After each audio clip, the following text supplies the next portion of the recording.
Namaste. Good morning.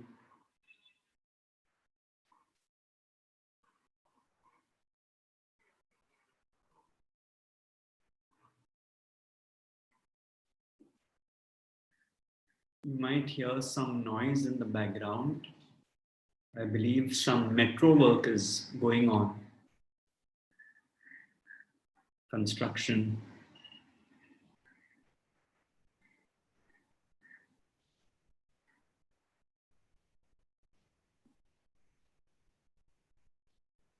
Today is an auspicious day in the Hindu calendar. It is referred to as Dussehra or Vijayadashami, the day of victory.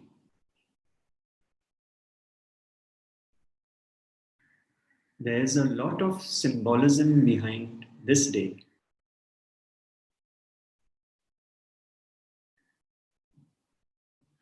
And of course, the spiritual symbolism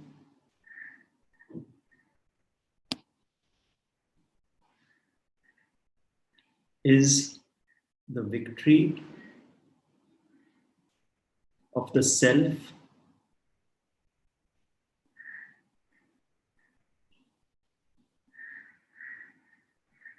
over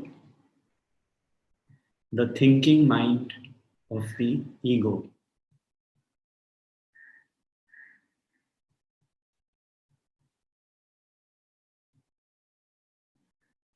Good over evil. Externally, when Lord Ram defeats Ravan, but with tremendous symbolism.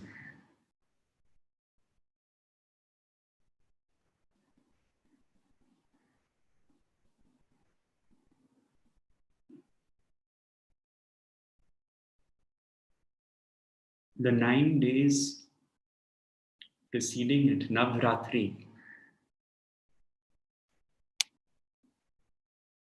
where various forms of the goddess Shakti, consciousness, are worshipped.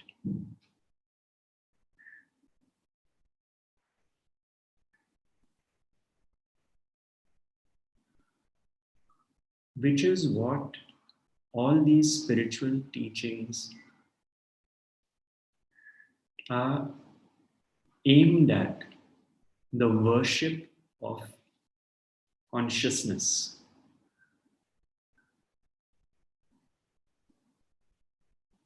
Seeing through the veil of illusion.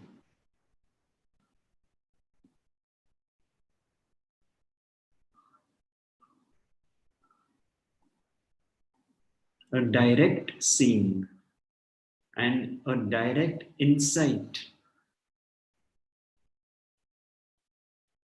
into situations, relationships, daily living.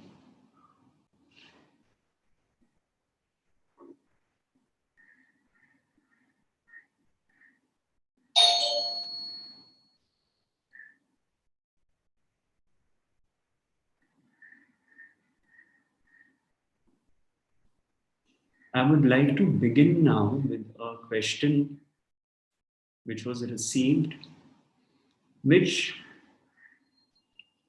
from the emails that I get, it seems that quite a few people are in a similar situation. And therefore, this is what I have chosen, which we can look at through the lens of the teaching.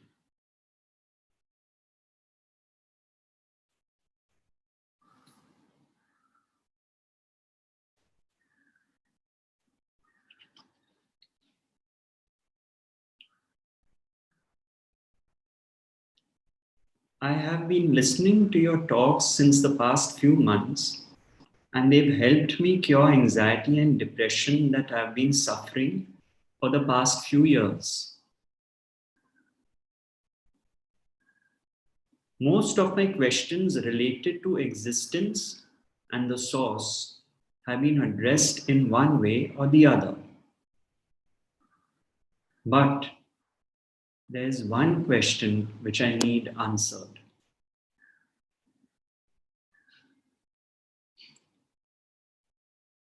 Everything is happening as it is meant to. But I also believe that everyone has an auric field and some of them are really toxic. You can keep on forgiving them, but the person keeps on repeating or doing something or the other over and over, which makes you feel it isn't worth it. Mostly, they are the immediate family members whom you have to stay in contact with in spite of whatever you wish, at least until a certain period of time, till you become independent financially.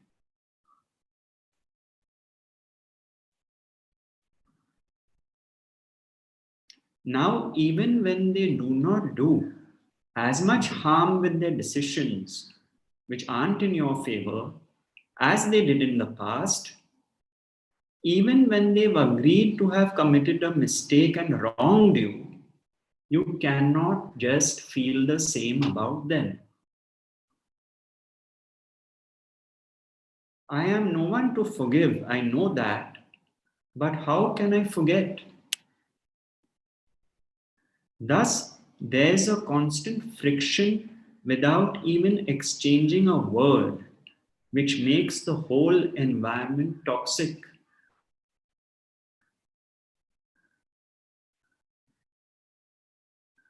So, when one's relationship with someone so close is highly toxic, yet delicate and important, for example, one's parents, how can one escape from that toxicity while living with them? Even when you don't speak a word in countering their argument, even if they are habitual of doing things and saying things and behaving in a way they know that you don't like, and you being aware that they are not doing it to hurt you because it's their nature, but if you are compromising for the sake of peace, why can't the other person do the same? And if they can't, how can I maintain my equilibrium and prevent myself from going around in circles of overthinking and crying,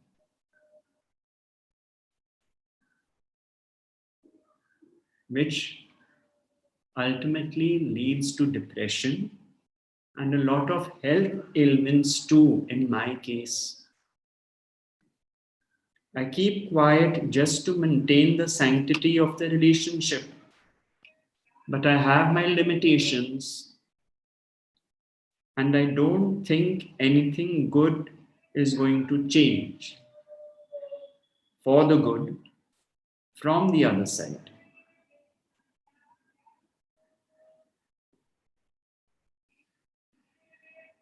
Please tell me how to prevent anyone from pushing buttons to my happiness. I've succeeded to a great extent when it comes to the rest of the world. But I am entirely clueless how to not feel anything when the person facing you is your parent.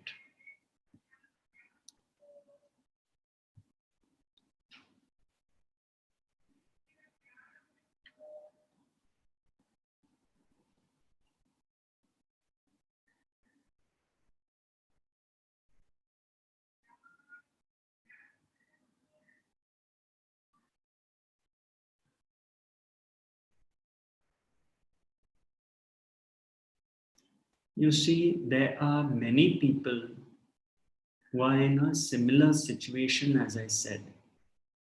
For example, a couple where a partner is abusive and aggressive towards the spouse, and the spouse, not being financially independent, cannot even consider the option of leaving the relationship. I have received emails like that too. So it is a difficult, a very real and difficult situation.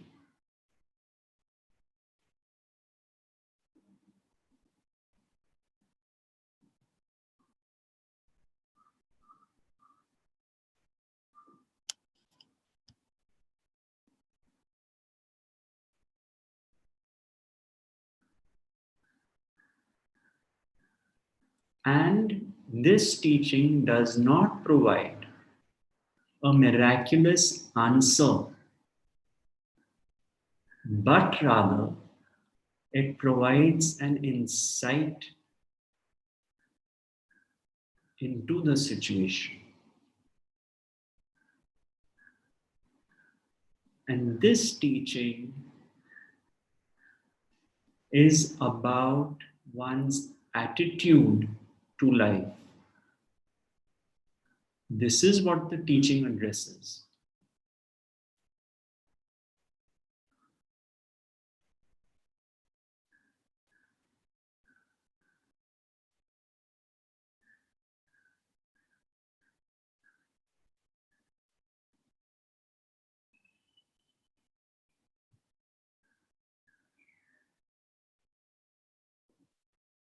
All the feelings this person is going through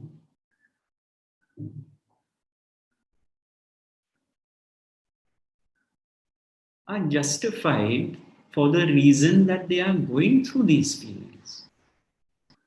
And this is a point I keep making. Everything that arises is a happening that is meant to happen.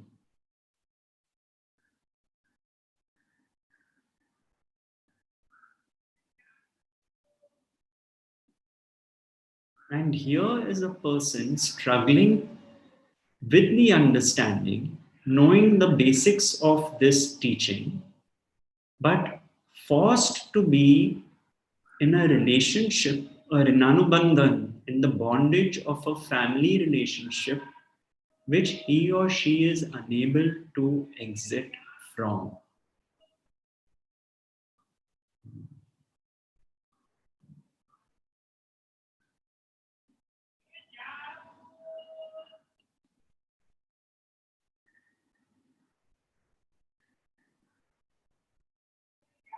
Now,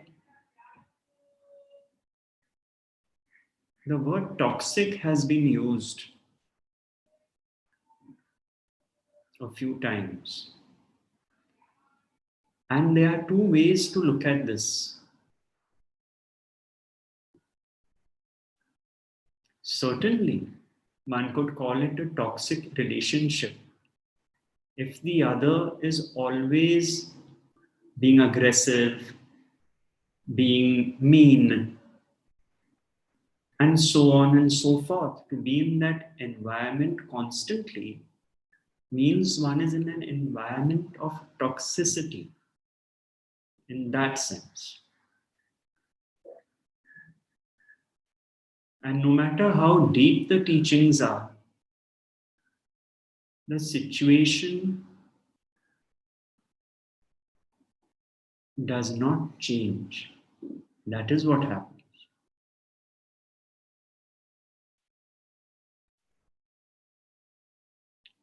Now, the first point is, has the teaching that nobody is the doer of their actions been accepted totally, or is it a partial acceptance? This is very important because an intellectual understanding can be a partial acceptance.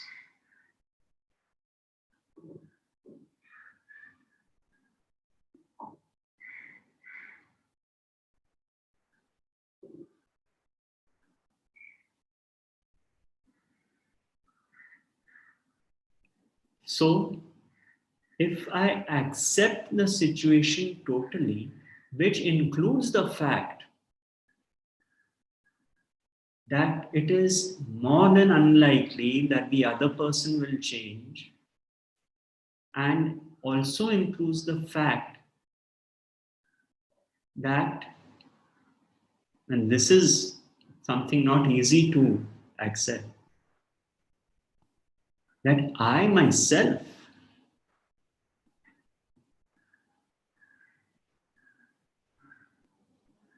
am made a certain way, and it's not easy to change that either.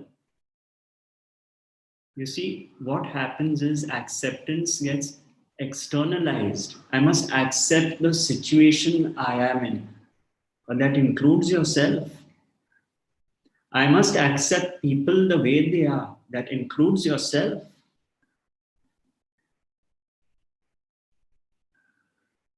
Because we look at everything as it is outside us.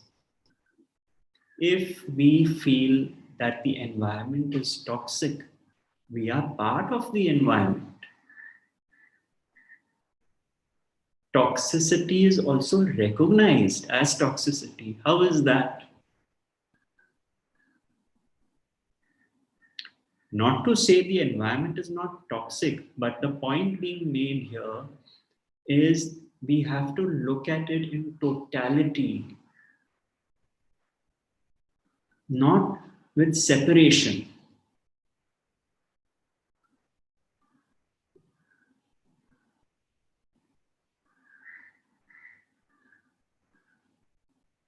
Now, it is true that an unhappy person in a house, let's say,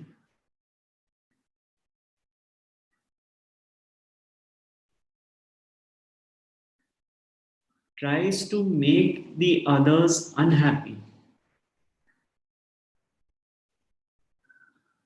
It is quite true. It may be an unconscious behavior,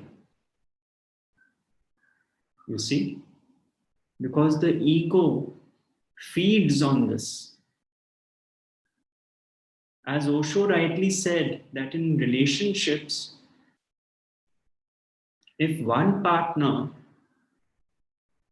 feels that, sorry, they are unable to make the other happy, then the partner may try to make the spouse unhappy. Because at least it will then know there's something I can do. I can make the other person unhappy. That is how the ego works. Because for the unhappy person, they don't want smiling faces all around, you see.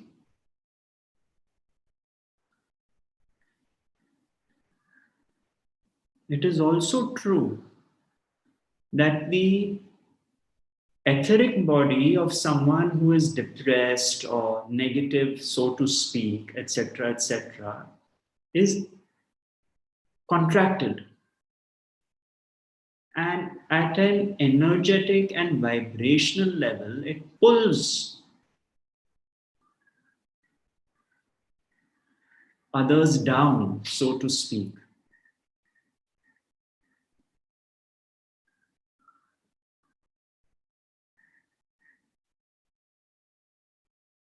It is true.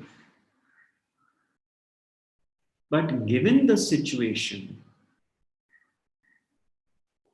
one must understand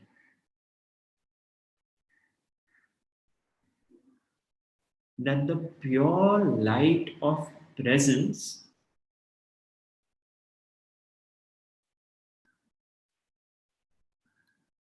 is not subject to such forces.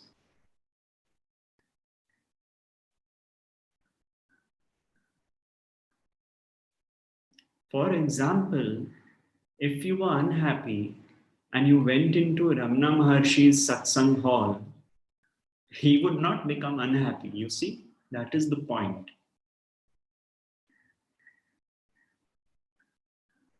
So, very important point to understand.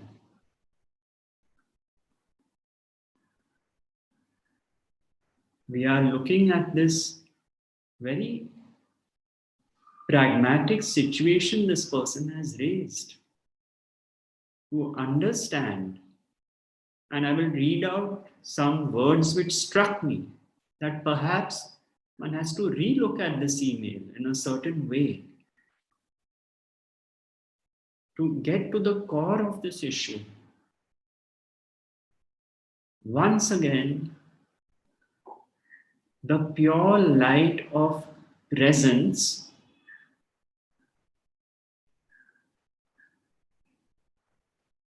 does not know what toxicity is.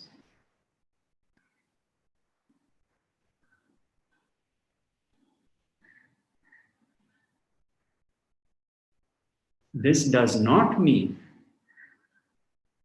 that this is the way out to survive this toxic relationship. Because as an individual, we have to do precisely that which we think and feel we should do. That is the mechanics of life and living.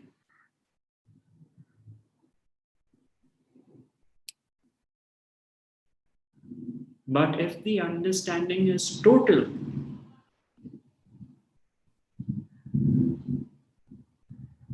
that nobody is the doer of their actions,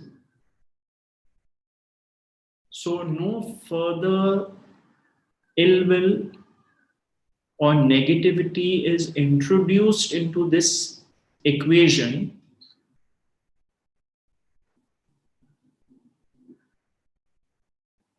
what happens is witnessing.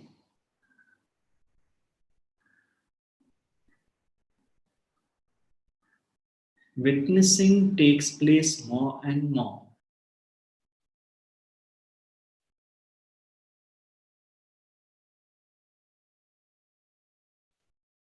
Because then the me no longer considers itself as a target.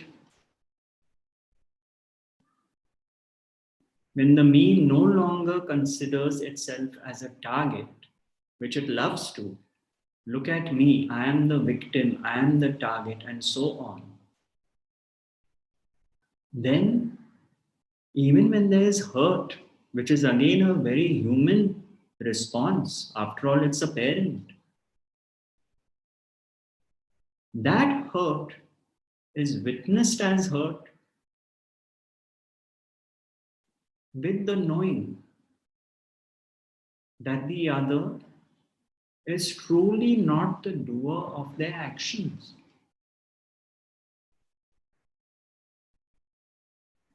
It is the understanding which provides the soothing balm. There is no miracle fix. Of course, the miracle fix would be to walk out of this equation, which is also appropriate, but the person is unable to.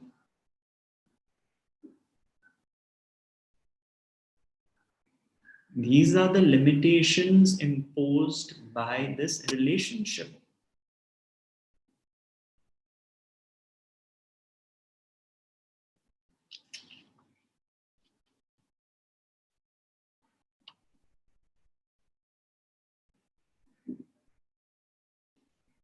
For example, even when you don't speak a word in countering their argument, very good. Even if they are habitual of doing things, saying things, and behaving in a way they know you don't like, that is what people do. They know how to push your buttons.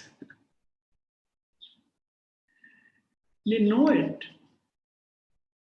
So, what is the point of this? You see, people will behave so that they elicit a reaction. The ego will behave in a way so it elicits a reaction from the other, because then it feels, wow, I do something and the other ego reacts. That is how this mischievous ego operates.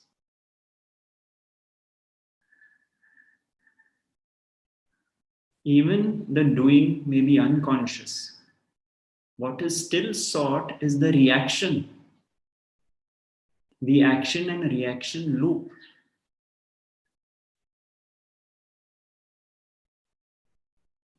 And this question, behaving in a way they know you don't like, and you being aware that they are not doing it to hurt you because it's their nature, but you are compromising for the sake of peace. So, why can't the other person do the same? Simply because the other person does not have the understanding.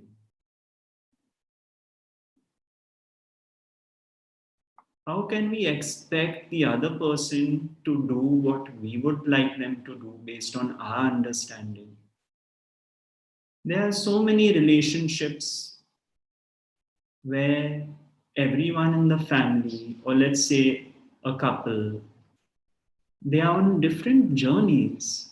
How can we expect others to have the same level of understanding that we have? They might be operating on a different level of understanding. So, this must drop for peace to shine through. This point, why can't the other person do the same? This question, if it remains, means we still want the others to be a certain way. And in most cases, truly, people's patterns, people's conditioning is so hardwired since birth that they are not aware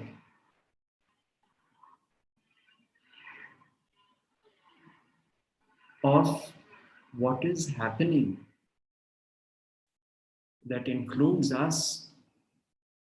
We may think we are paragons of virtue, but that is far from the truth.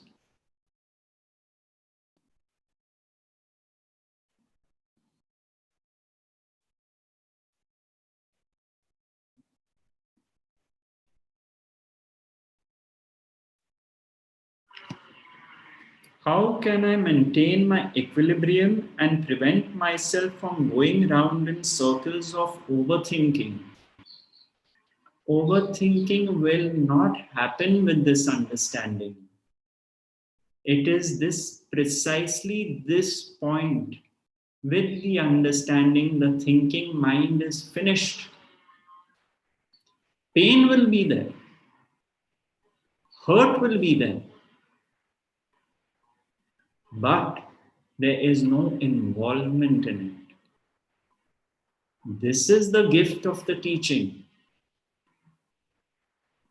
Certain situations in life must be faced. That is why one has incarnated. As Ramana Maharshi would say, the prarabdha karma.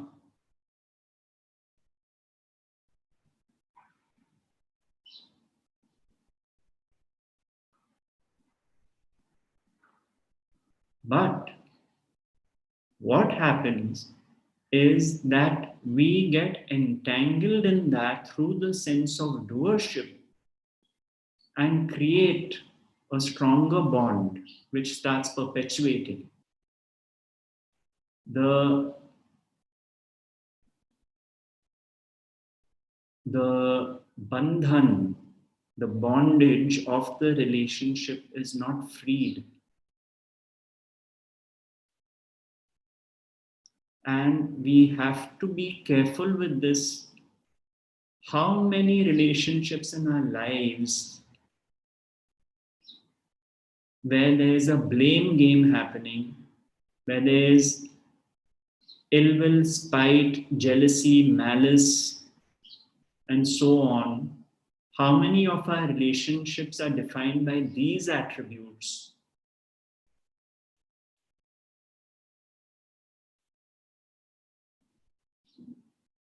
It determines our own suffering. And truly, as Rameshji would say, peace in daily living means harmonious relationships. If your relationships are harmonious, you could consider it as a day of victory,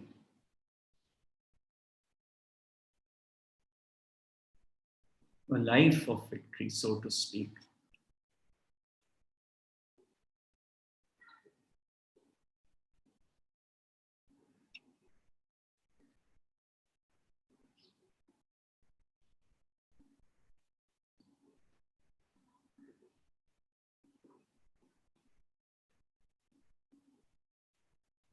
Please tell me how to prevent anyone from pushing buttons to my happiness. You see, if one's happiness depends on others pushing one's buttons and not pushing one's buttons, that happiness will never be found.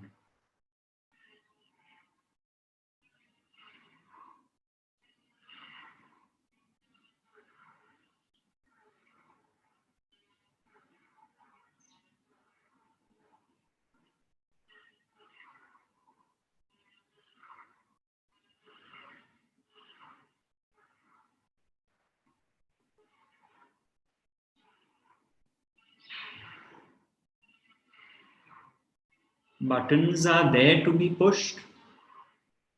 In the elevator, buttons are not displayed as a piece of art.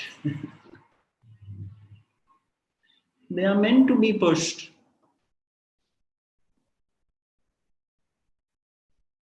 So people will push them.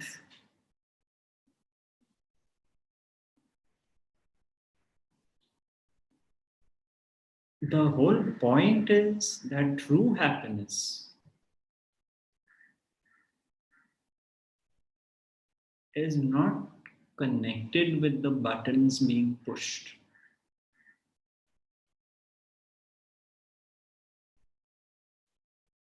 And therefore, in that sense, what people do truly becomes irrelevant.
I am no one to forgive, I know, but how can I forget?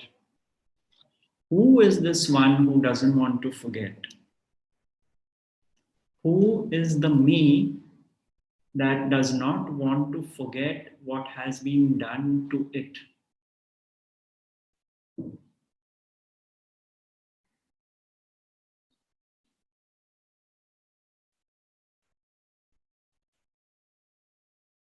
One doesn't want to forget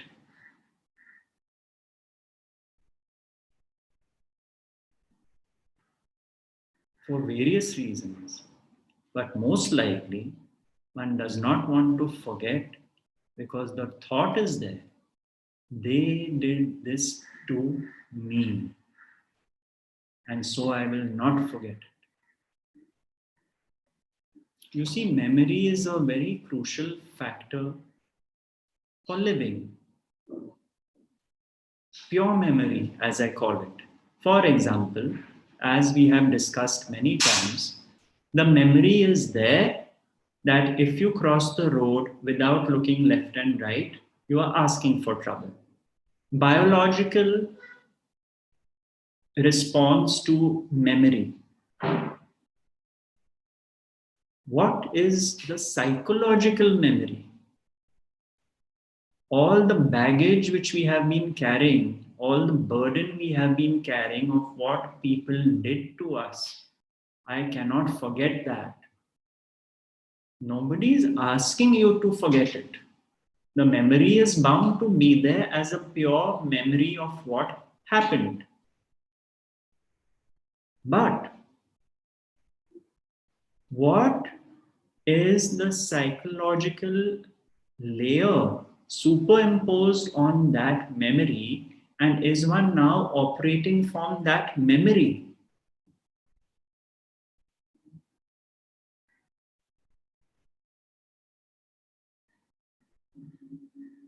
Which is what we do, because the ego is designed that way.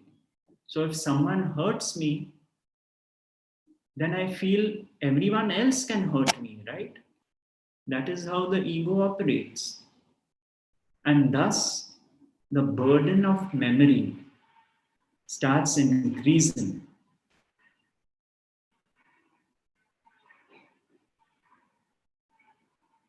And as one lives more and more years on the planet, this burden starts getting very heavy. What others did to me,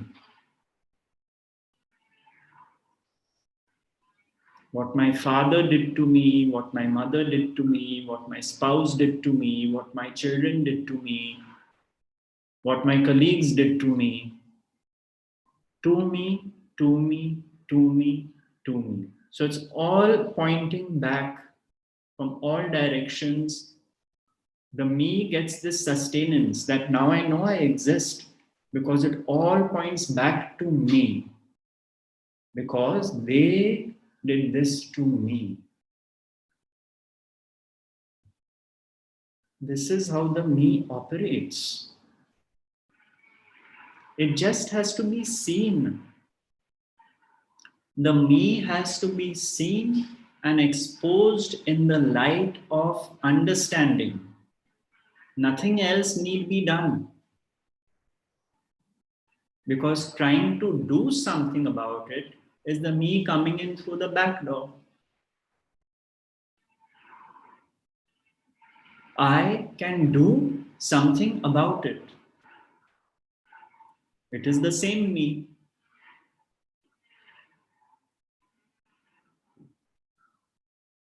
It's a very naughty me, you see.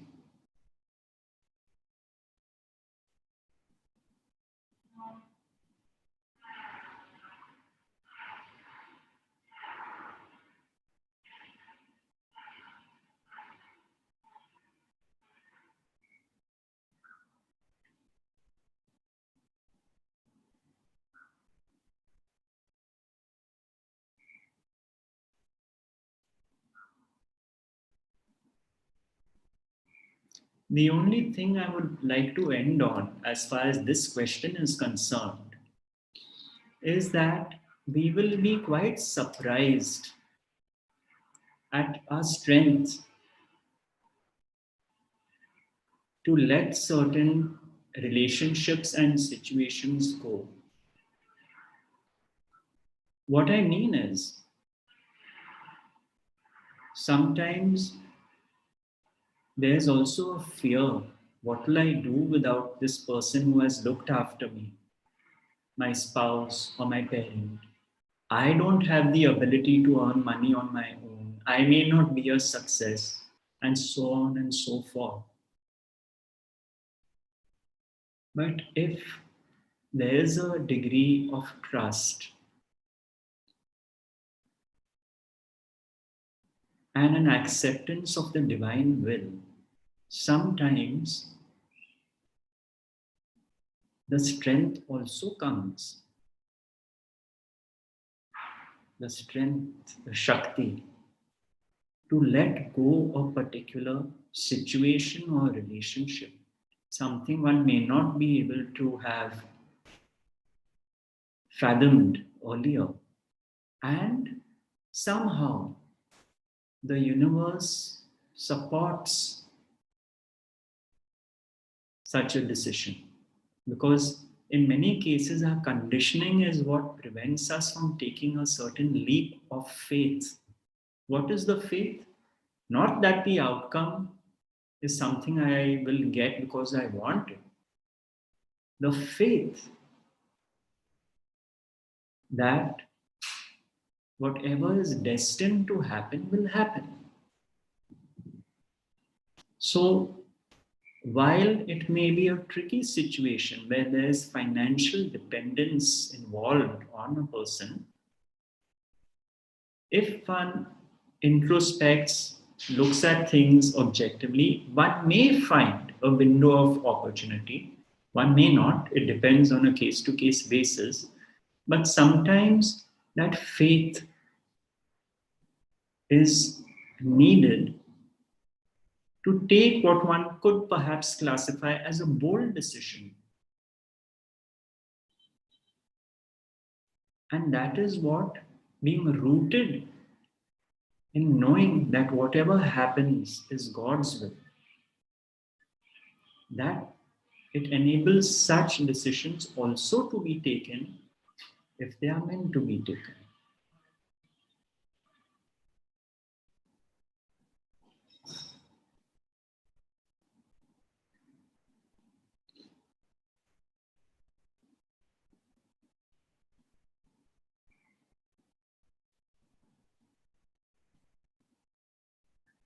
And if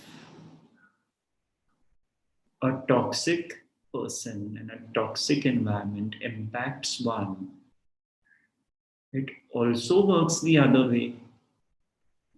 In a being where pure presence shines,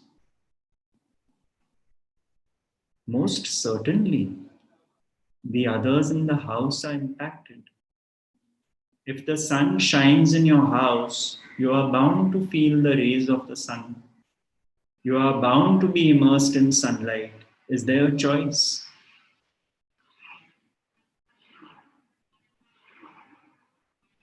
The Buddha's auric field stretched for miles. I don't know whether it's 18 miles or 25 miles, but if you read up on it, people found that when they entered that space, they started coming from out of town to see him. Their minds started calming down way before they reached him.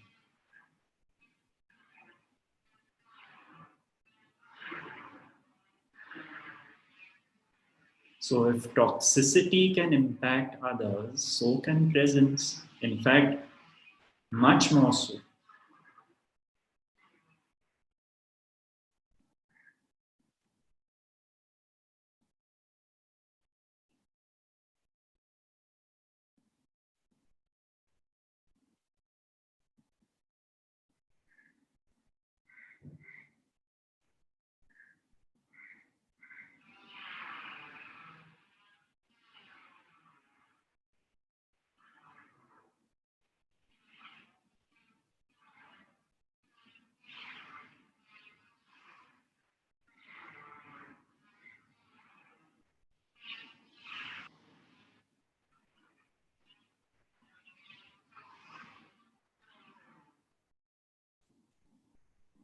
All right.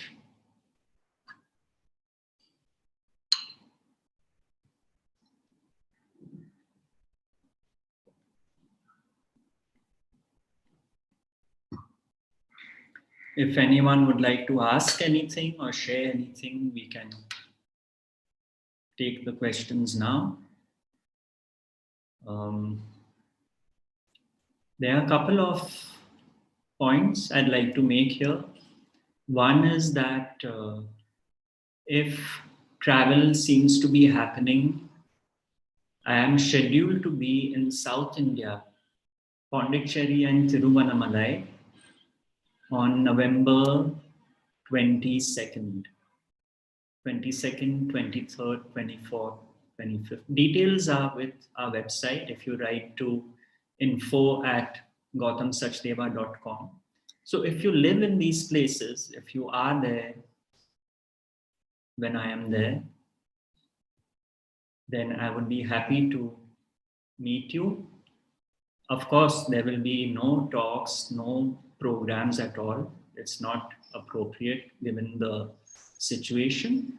But if we happen to be there at the ashrams or somewhere around, then it would be my pleasure to do a namaste to you with the appropriate social distancing.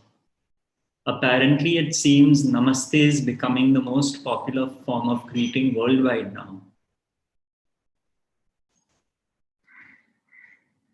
It reminds me of a joke which obviously emerged in the lockdown, where a man won $1 million by buying a lottery ticket. So his friend asked him, "What are you going to do with $1 million?" And he replied, saying, "I will start practicing social distancing."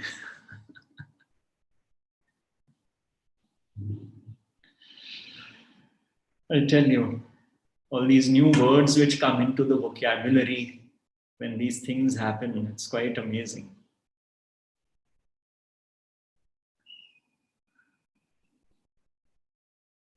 Oh yes, the other thing is, I'm not sure if I've mentioned it, but the new book called Sea of Calm is out now. And it is questions and answers from the earlier talks. So if you've enjoyed reading the earlier books, you might want to pick up this one and see what is in store.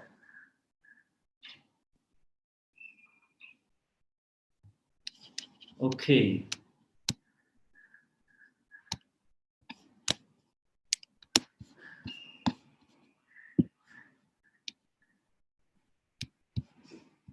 Yes, Somaya.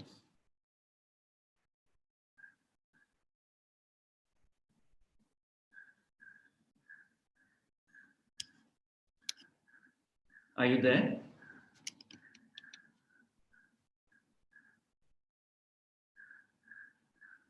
Hello. Sir, yeah, can you hear me, sir? Yes. Hello? Yes, I can hear you.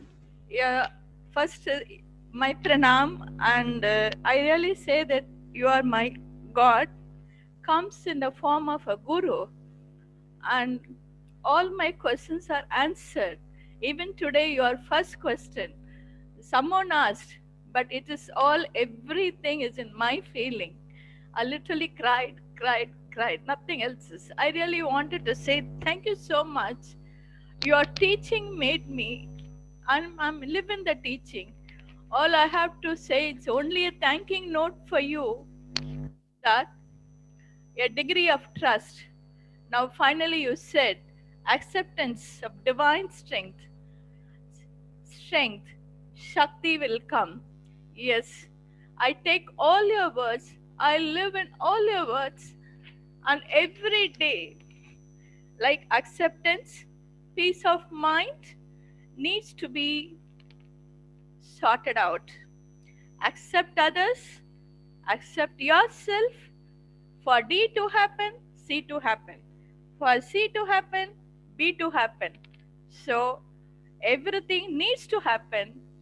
And all your words are mantras for me, sir. I've written everything in my diary. So it is really, I'm practicing it every day. I'm living the teaching. My final note is a thanking note to you, sir. Pranam Guruji. Nothing else is. Beautiful. Thank you. Thank you. Only someone who lives the teaching can feel so deeply as you do, you know. So that's a testament in itself. Thank you.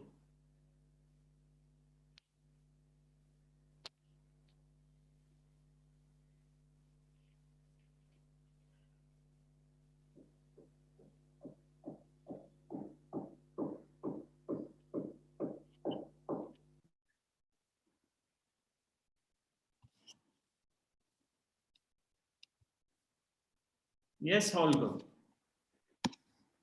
Gautam, I also want to thank you. Today I felt a little sick on my breathing, and was just considering just to go to bed early. Here it's now 11 o'clock, and it's so beautiful just to be here in Satsang, and because I feel so much better. There's so much light and so much release, and it's just beautiful to experience this. And I just want to thank you. Thank you, Holger. You're always very sweet and generous with your words. Thank you.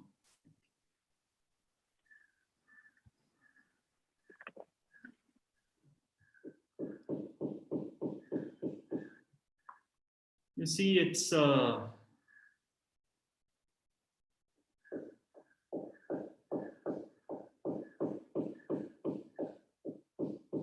can hear that noise. That's the hammering of the shell of the ego. Rameshji would say tap, tap, tap, tap, tap, tap, till it cracks. That is what happens. And you see, when the light starts shining through,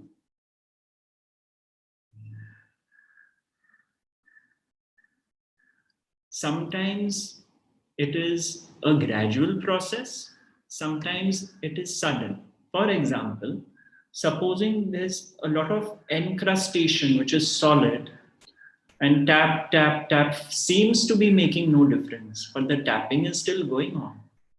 The tapping, which is the teaching being constantly hammered, is still going on, and suddenly the crack opens up and the light shines through. That happens.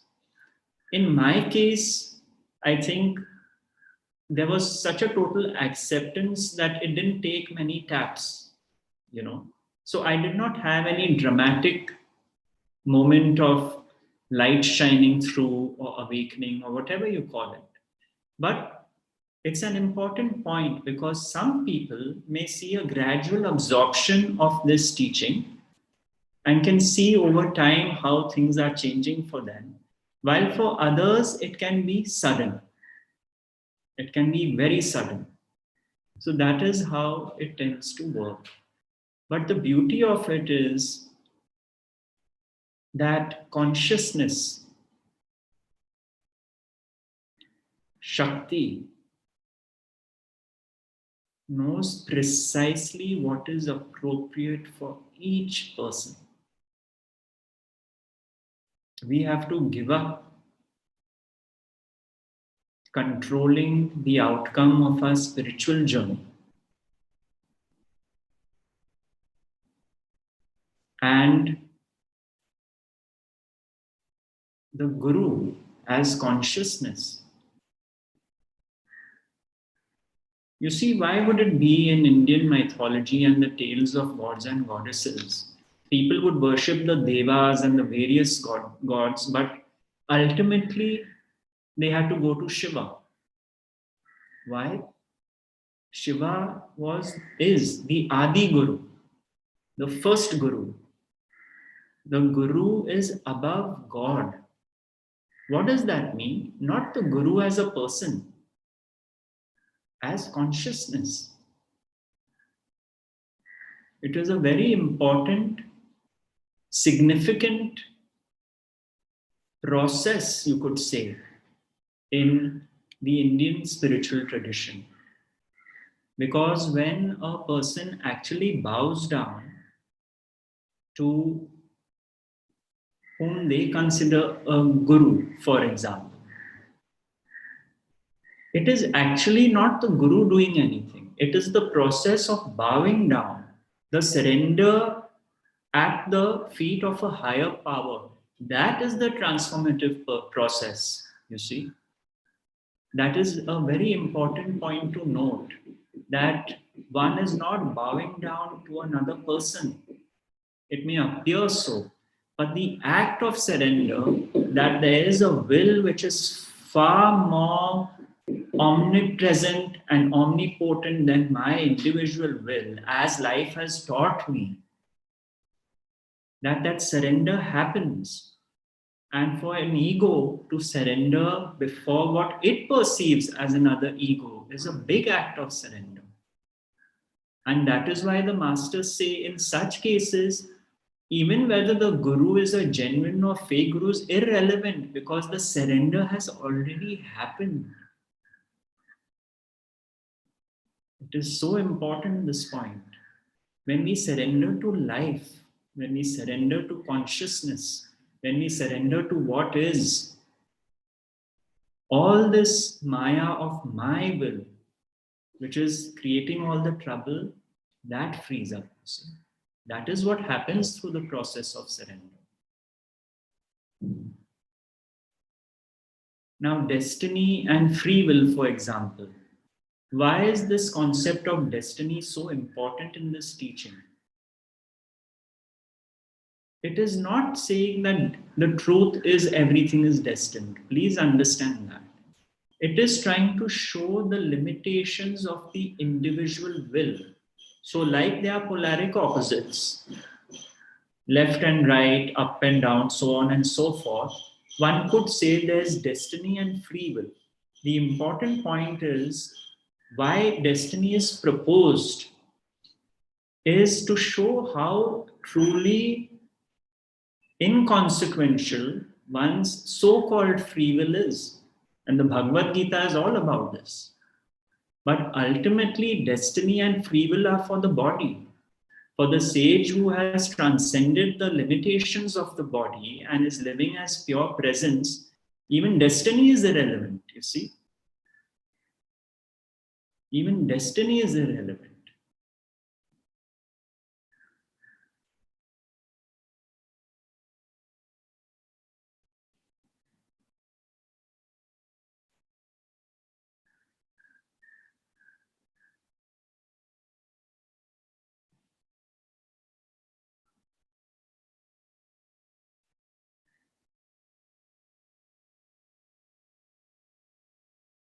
And acceptance of what is brings about a profound silence.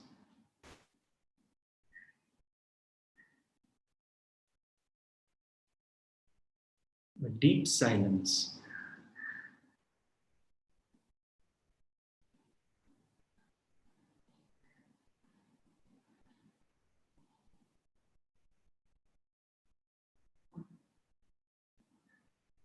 You know, this shh,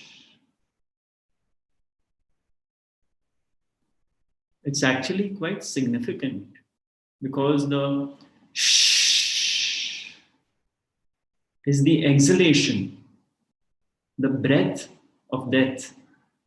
That is why when we are overburdened, let's say we've had a hard day, you see people doing that. It's like a balloon deflating, right? The release, the letting go. Shh, first.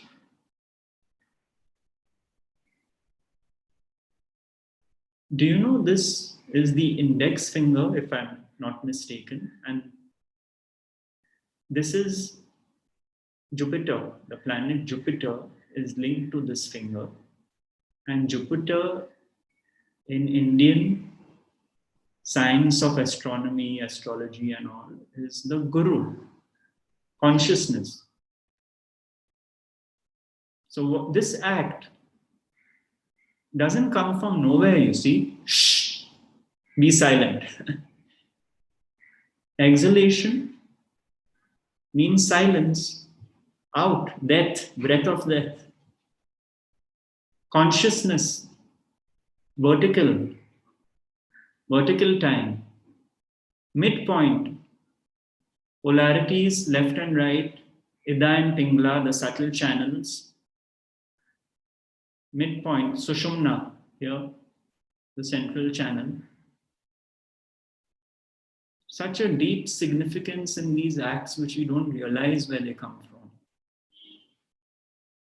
Silence of the mind.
Right.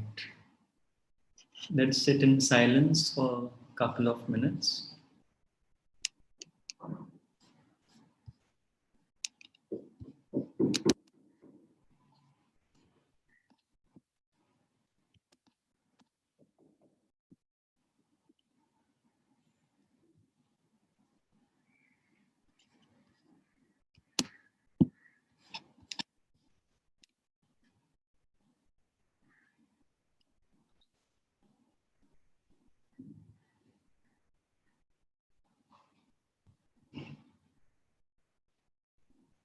You see, this teaching requires a deep commitment, but not to the teaching.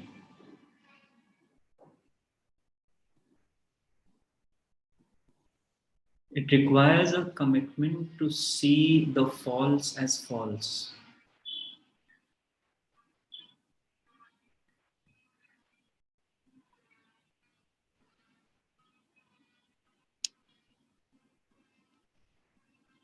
To use the cliche, to see the one in the many.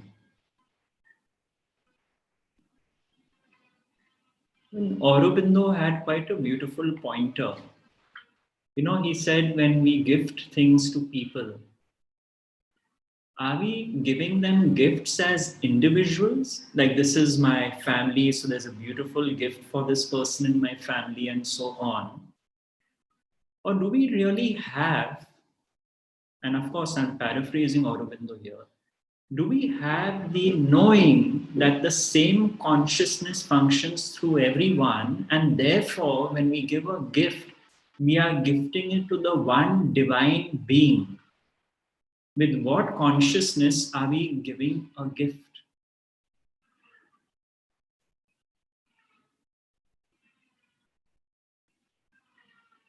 A me giving a gift to a you,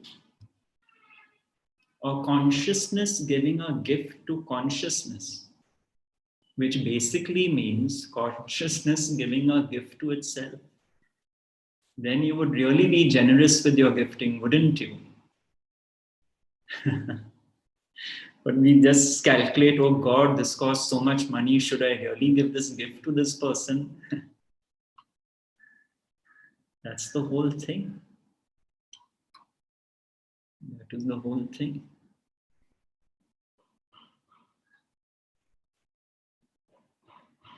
Would you selectively gift, so to speak, your presence to some people and less to others?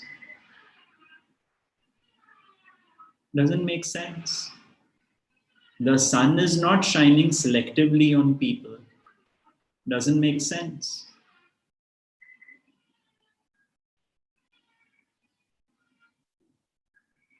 It is the individual which has created these levels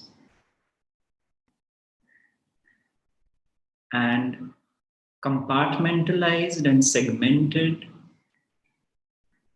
the people it knows. I love these more than others. These are okay. These are friends. These are my truly near and dear ones, and so on and so forth. The sage does not operate this way. That is why you will see if someone new approaches a teacher, the teacher is equally warm and intimate with someone new than with someone who's been sitting at his feet for 10 years. I have seen this with my own teacher when he was alive. And some people didn't like it. Who is this stranger who's come? But the teacher sees no separation. The teacher sees the one consciousness in all. And that is why teachers attract so many people. That instant felt oneness with being is what takes place. But those who expect special treatment are in for trouble.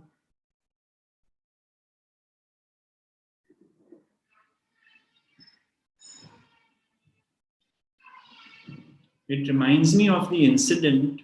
I think it was Satya Sai Baba, I'm not sure. There was a man, he was a millionaire apparently, who was made in charge of announcing on stage when there were big gatherings that, this is going to be the program and this is the thing, and I blah, blah, blah. And he started feeling very proud of his role.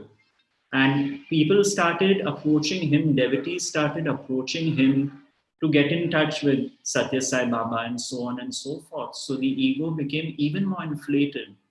And he felt really happy that, my God, all these guys know how close I am to my teacher, master. And so one day he mentioned this to him, to Sai Baba. I must admit, you made me feel so special by giving me this role. And I just feel great doing it. I feel loved by everyone. I feel important, and so on and so forth. And he was met with silence. And Sai Baba told him, he said, I think there's been a big misunderstanding here. The only reason I gave you this role is because you needed it more than the others. You needed to be closer to me more than the others.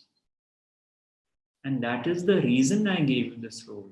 But you have gone and misinterpreted the whole thing. So should you be more grateful for being given this opportunity?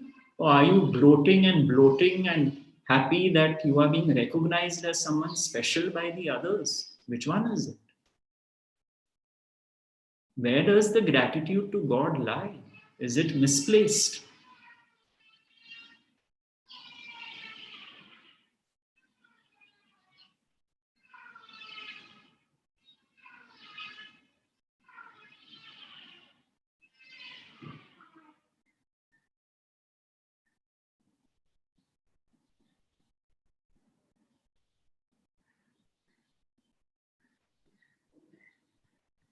That is why Maharaj would kick people out of his satsang after a few days.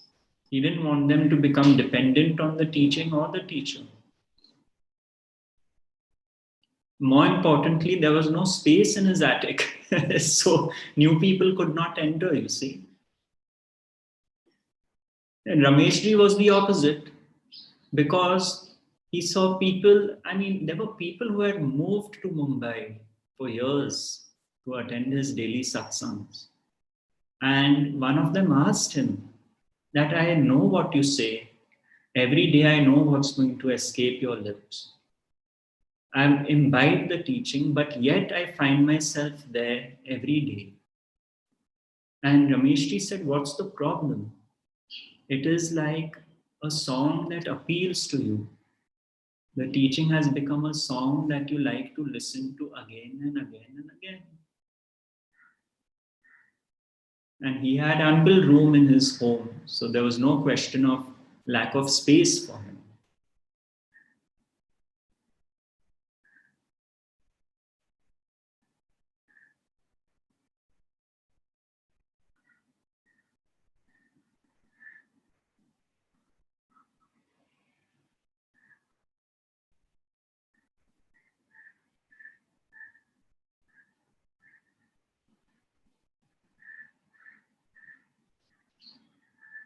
I call them the lineage of living room gurus.